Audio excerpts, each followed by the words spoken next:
gye buvuddeko amawulire gatandika okusaasaanira ku mikutu gimugattabantu ng'omumyuka wa ssaabaminisitaa asooka era omubaka omukyalo wa disitulikiti y'e Kamuli Rebecca Alitwala Kadaga ng'obulwadde bwe bumubala embiriizi nti era yaddusiddwa ebweru w'eggwanga ng'embeera yembi wadde ng'abamu ku baddukanya kampeyini ze baavayo ne bategeeza ng'embeera ya mukama waabwe bwetali mbi bangi bino baagaana okubikkiriza nga baagala kusooka kumulabako.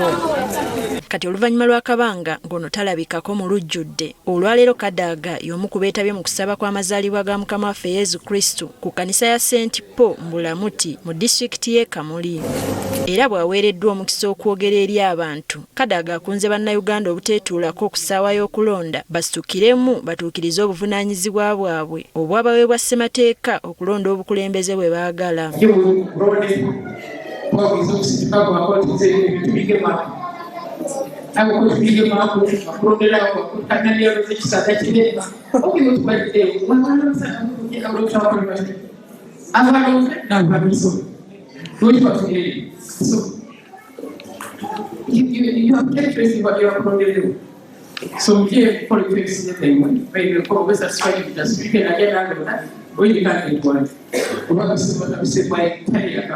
Bw'ati asambazza engambo ezaali zibungeesebwa ku mikutu gimugattabantu ng'obulamu bwe bwe bwali mu mbeera embi. I also wanted to just dispel the stupid rumors.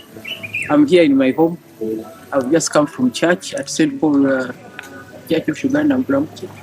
We've been for the Christmas service. I'm here, I'm fine. So you can see I'm here. I'm alive.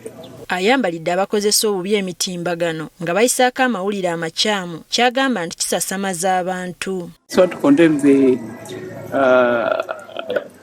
the rumors and speculation and the abuse of social media by a number of people in this country, because it has become a habit to abuse, to unnecessarily provoke different people.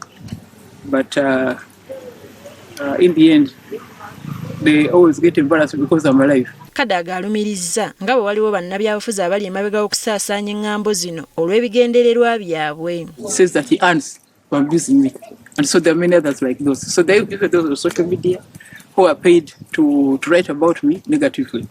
It's a business, a very big business, and it's being sponsored.